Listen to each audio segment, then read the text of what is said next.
మీ అన్నయ్యకి visa problem ఉందట. రావడానికి కుదురుతుందో లేదో తెలియదంటున్నాడు. వచ్చినా తిరిగి వెళ్ళడానికి కుదరదంట. ఏంటో నాకేం అర్థం కావట్లేదు. నీ పెళ్లి డేట్ ఫిక్స్ అయితే తప్పకుండా వస్తాడే. మా మళ్ళీ మళ్ళీ అదే అడక్కు. చిరాకు వస్తే నేను దిగి వెళ్ళిపోతా. ఏళ్ళమ్మా ఏళ్ళు. ఇత ఏం మాట్లాడినా నా మీద అరుస్తావు. మా ఊరికే ఎందుకు గొడవపడి ప్రతిసారి నా మూడ్ పాడు చేస్తావు? నేను బస్ ఎక్కించి నేను ఆఫీస్కి వెళ్ళాలి. నానా కష్టాలు పడి మీ నాన్నగారు అప్పు చేసి నిన్ను ఇంజనీరింగ్ చదివిస్తే మంచి జీతం వచ్చే ఉద్యోగం వదిలేసి ఎందుకే ఈ పనికిరాని ఉద్యోగం చేస్తున్నావు? మా నువ్వెన్నిసార్లు చెప్పినా నా డిసిషన్ మాత్రం మారదు. నువ్వెందుకు మార్చుకుంటావే? మార్చుకో. మన పక్కింటి శ్వేత వయసులో నీకన్నా చిన్నది. లాస్ట్ మంతే పెళ్లి జరిగింది. చక్కగా వాషింగ్ మిషన్ లో సెటిల్ అయింది. మా అది వాషింగ్ మిషన్ కాదు, వాషింగ్టన్. ఏదో ఒక ఊరు. మిషన్ అంట. ఎంత సంతోషంగా ఉందో తెలుసా? మొన్నే మీ నాన్న దాని ఫొటోస్ ఫేస్బుక్ లో చూసి ఒకటే ఏడుపు. పాపం ఎంత బాధపడ్డారు. అవును, మేము నీకేం తక్కువ చేశామే? మాకు ఇలాంటి శిక్ష వేస్తున్నావు? మా పెళ్లి చేసుకోవడం, మొగుడితో ఫారెన్ వెళ్ళడం, అక్కడ ఫోటో తీసి ఫేస్బుక్ లో పెట్టడం, it's not big achievement really. అవును, ఈ వయసులో మీ ఇద్దరికి వాట్సాప్, ఫేస్బుక్ అవసరమా? అవును మరి, మా వయసుకు తగ్గట్టు మేము ఉండాలంటే ఆడుకోవడానికి ఓ మనవడో మనవరాలో ఉండాలి. నీతో మాకు అంత అదృష్టం కూడానా? పా ఏం మాట్లాడినా తిరిగి తిరిగి అదే టాపిక్. పెళ్లి పెళ్లి పెళ్లి. డ్రైవర్ అన్నా, నీకు పెళ్ళైందా? లేదు మేడం, బ్యాచులర్. ఇది చూడండి, నేను అందంగా ఉన్నానా? మేడం ఏం మాట్లాడుతున్నావు? దారిలో ఏదైనా గుడి ఉంటే ఆపు, మనం పెళ్లి చేసుకుందాం. అప్పుడు గానీ ఇవిడికి మనశ్శాంతి ఉండదు. నువ్వు నోరు మీవే. నువ్వు బండి పోనీ బాబు. వదిలేండి అమ్మా, నేనేం చేసుకోలేండి. పారడైజ్ పోలీస్ స్టేషన్ లో ఒక లేడీ కానిస్టేబుల్ ఉంది. మీ అమ్మాయి కంటే ఆమె ఎంతో సాఫ్ట్. చూడరచ్చు, నీ మంచికే చెప్తున్నా. ఈ రిపోర్టర్ ఉద్యోగం వదిలేసి ఆ కంప్యూటర్ జాబ్ కి వెళ్ళిపో. ఆ మ్యారేజ్ బ్రోకర్ గణేష్ ఉన్నాడు కదా, ఫారెన్ లో నీకు మంచి గ్రీన్ కార్డు ఉన్న అబ్బాయిని చూస్తున్నాడు. మా ఈ ఆటో డ్రైవర్ మీద ఒట్టేసి చెప్తున్నా, ఇంకోసారి నువ్వు పెళ్లి గురించి మాట్లాడితే నేను ఆటోలోంచి దూకి పారిపోతా. పోమ్మా, పారిపో. ఎవరు ఆపుతున్నారు? పెళ్ళైన తర్వాత ఎక్కడికైనా పారిపో. మా నీ ఫోన్ రీఛార్జ్ చేయాలా? వద్దు, బ్యాలెన్స్ ఉంది. ఏ, నువ్వు టాపిక్ ఎందుకు మారుస్తున్నావు? నువ్వు ఎక్కేది నాన్ స్టాప్ బస్. టాయిలెట్కి వెళ్ళాలంటే బస్ స్టేషన్లోనే వెళ్ళు. నేనేం చెప్తున్నా, నువ్వేం మాట్లాడుతున్నావు? నాన్న నీ కాఫీలో షుగర్ తగ్గించమని చెప్పు. నిన్ను చూసుకోవడానికి ఉన్నది ఆయన ఒక్కరే. నువ్వున్నావు కదే, జీవితాంతం మాతోనే ఉంటానన్నావుగా. ఉన్నాను, మరి పెళ్ళైతే? రచ్చు, నీ నోట్లో నుంచి పెళ్లి మాట వచ్చిందా? ఎంత పుణ్యం చేసుకున్నారే. మా ఫస్ట్ నువ్వు ఈ టీవీ సీరియల్స్ చూడడం మానే.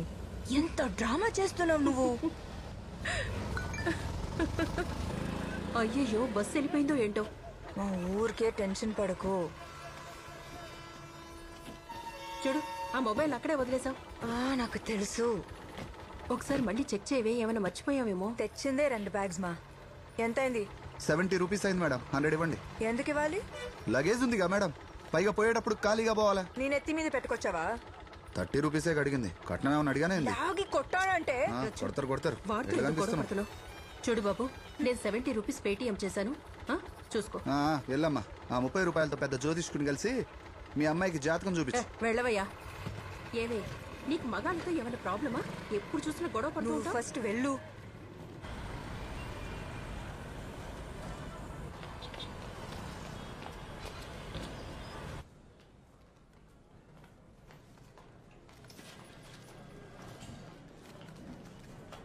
Hi Divya.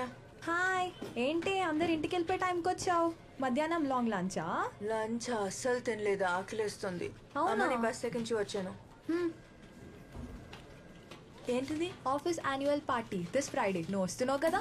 Of course not. I hate lights and noise. హాయిగా ఇంటికి వెళ్ళి పడుకుంటా. మేడం, ఎడిటర్ గారు పిలుస్తున్నారు, అర్జెంట్ అంటున్నారు. హలో సార్, నేను సుందర్, సిఏ ఆఫీస్ నుంచి. సార్, మీరు చెప్పిన పనులు అయిపోయినాయి. రిటర్న్స్ కూడా ఫైల్ చేశాను సార్. ఏది సార్? ఓ, అదొకటి మర్చిపోయాను సార్. నేను రేపు మార్నింగ్ చేయొచ్చా? అంటే నేను ఆల్రెడీ బయలుదేరిపోయాను సార్. అంటే అలాగా. సరే సార్, నేను తిరిగి వెళ్తాను. నేను ఈరోజు ఫినిష్ చేస్తాను.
సార్ ఒక్క నిమిషం సార్. మీకేదో కొరియర్ వచ్చింది సార్. ఓ సారీ సార్.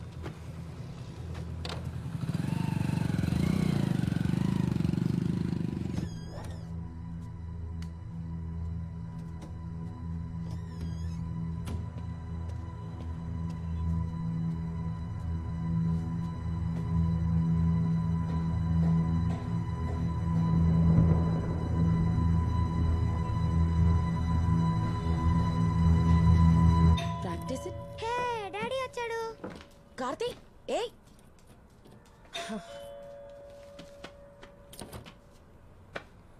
హాయ్ నాన్న. డాడీ. కార్తీ, స్కూల్లో ఏం జరిగింది? ఇవాళ రన్నింగ్ రేస్ జరిగింది డాడీ. వావ్, రన్నింగ్ రేసా? సెకండ్ వచ్చావా, థర్డ్ వచ్చావా? నేనే ఫస్ట్ వచ్చాను డాడీ. ఫస్ట్ వచ్చావా? ప్రైజ్ ఏమి ఇచ్చారు? ఏమీ ఇవ్వలేదు డాడీ. అఖిల, భోజనం పెట్టు. లాస్ట్ వచ్చి అబద్ధం చెప్తున్నావా? లేదు డాడీ.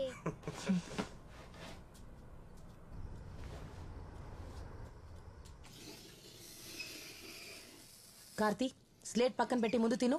No no no. కార్తీకి ఒక మంచి డే కేర్ సెంటర్ చూశాను.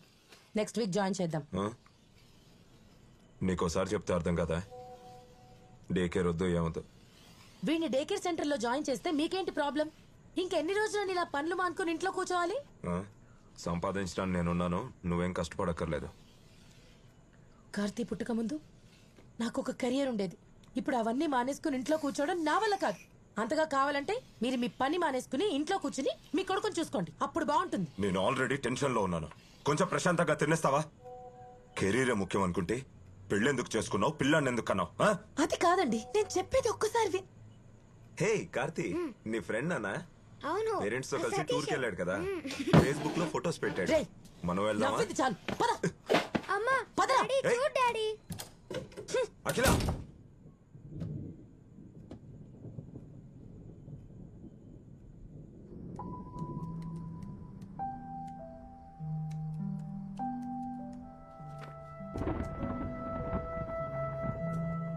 అఖిల, అఖిల తలుపు తీయవా? రేపు పొద్దున్నే బయటకు వస్తావుగా, అప్పుడు చెప్తాను నీ సంగతి.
అవును, అక్కడ క్లైమేట్ కూల్ గా ఉందంట.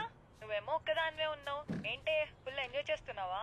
అవునవును, నీ బాయ్ ఫ్రెండ్స్ ఉన్నారుగా, ఉంటే వాళ్ళతో ఫుల్ ఎంజాయ్మెంట్. చెప్పలేదా? అబ్బా చా, నీకంత సీన్ లేదులే గానీ. అవును, నీ ఆఫీస్ క్రష్ ఏమైంది? Any further development? అది అలానే ఉంది.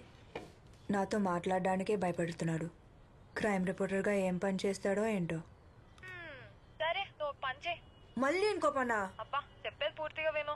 నా రూమ్ లో రెడ్ కలర్ టాప్ ఉంది, లక్కీ టాప్. అది వేసుకుని ఆఫీస్కి వెళ్ళు. 100% సక్సెస్ అవుతావు.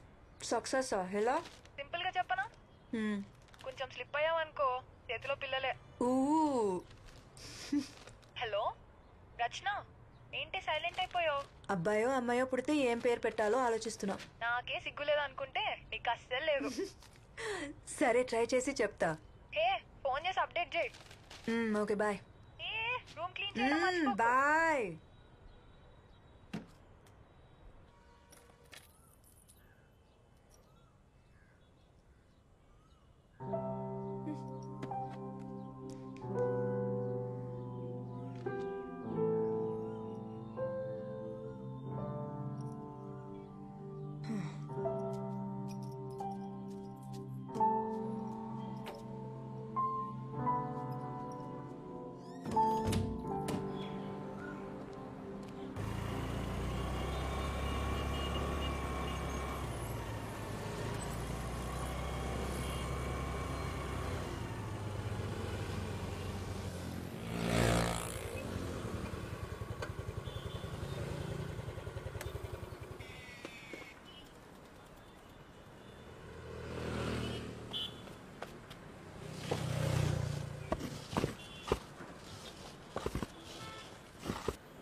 అన్నా